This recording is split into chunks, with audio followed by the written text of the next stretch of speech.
shalay galab nagu soo booqday daarta Cohen Building ee VOA ka degan tahay magaalada Washington DC Cabdiraxmaan Mahdi oo ah xogayaha arrimaha dibadda ee jabhadda ONLF. wariyaha VOA Jacfar Kukay ayaa waraysi la yeeshay Cabdiraxmaan Mahdi waxaana uu weydiiyay ugu horreyn ujeedada safarkooda Washington. waxaan u nimid Mareykanka ayadoo ay nacazumeen yani urur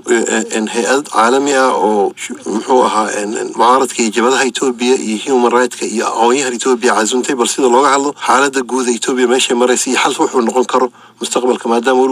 walwalweyn laga qabo maanta Itoobiya meesha marayso sidoo kale waxaan kale u nimid inaan la kulanno waxa ahaa dadkan beesha muxuu ahaa Soomaalida ka timid Ogaadenya iyo guud ahaan wadada Soomaalida degan Mareykanka oo dhowr shir la galnay ugu dambeynna waxaan u nimid Washington DC oo muxuu ahaa briefing aan siinay gudiyada arrimaha dibadda ee muxuu ahaa baarlamaanka iyo gudiga amniga qaranka ee wadankan ee baarlamaanka iyo hay'ado kale oo mesela muxuu ahaa think tanks iyo guud ahaan adoo qolyo kale oo ayagana maaragtay la xiriira dawladda laakiin si dadban maaragtay briefing uga siino way marka maxaa idin qabsoomay maxaa wali idin dhiman qodobada saddex ka dhawaajisay guud ahaan horta shirkii waan ka qayb galnay shirka Stanford jaamacadda Stanford baa lagu qabtay waxaa ka qayb galay ilaa 6 professor jaamacadaha weyn Mareykanka yani think tanks ugu qiimo badan leh waxaa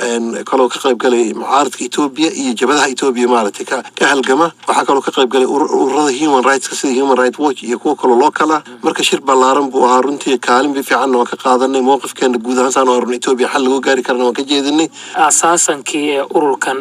ONLF dadka qaarkii waxay sheegaan in kacdoonka markuu bilaabayay oo hubka qaadayay in arintaasi laga baaqsan karay oo xilligaasi gobolkaba uu gacanta isaga ku hayay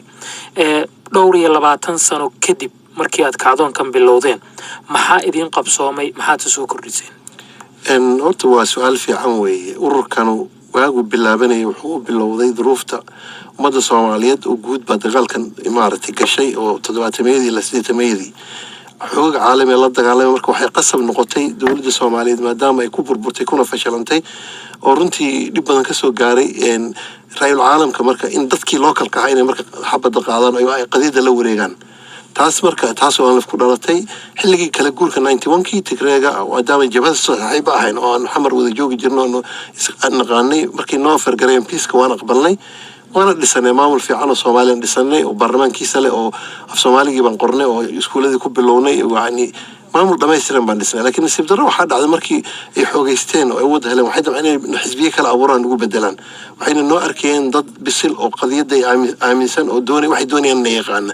marka waxay rabeen inay abuurtaan xisbiye kale oo yani khuraafaad oo aan dadka mas'ali karin taas keentay marka in maaragtay markii ay waqtigu dhamaaday wayna weerar runtii anagu wax ma diidin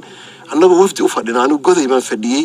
wasiirka marka caafimaadka Cabdi Aadan la yiraahdo ayaa noo yimid wuxuu yiri dawladdu inay idin xaajootay u baahan tahay way dastuur bay soo saareen census engineering bay soo saareen marka waan complaint baan ka sameeynay marka annagu u fadhina wufuudi inaan tagno aad sawirta dawladda la soo xaajoonana ruuxana nama qabato waxana waasaan way iyo waxaan ka helnay gudoomiyahan in la weerar 8 qof goday wareer lagu dilay xaruntan way soo weerareen marka ayagana nala dagaalamay annagu xilli la dagaalamo baahayn 94kii waxa ahayd xilli ummadda Soomaaliyeed jabsan tahay wada baabado qaybsan tahay annaga qaxooti aan wada noqonay wadanka runtii waqti qof macquul kuma degdeg laakiin waqtiga ayaga nagu kalifeen ma dagaalan doonayna ma ahayn way hadda wada hadalkiiba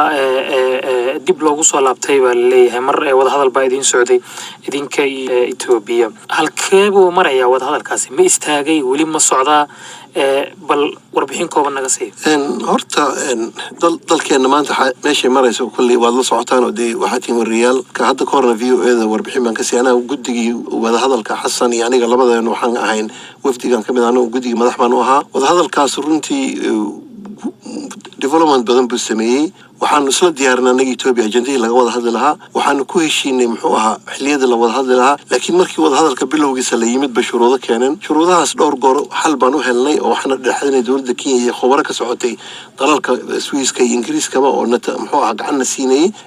aakhirkii waxay noqotay marka in qolo walba mowqifkeeda mustaqbalka si aragtay in xal lagu gaaray waxa la yiraahdo road map for transition marka anagu si fiican oo cilmiyeysan oo runtii khubaro badan gacan siisay baan u diyaarsanay markii heerka la gaaray dawladda Itoobiya way dib u guratay ilaa ay hadda wada hadalkii meestaagin dawladda Kenya wali sidii wada socotaa Cabdiraxmaan Mahdi xogayaha arrimaha dibadda jabhadda ONLF oo nagu soo booqday daarta Cohen Building ee VOA degan tahay wuxuuna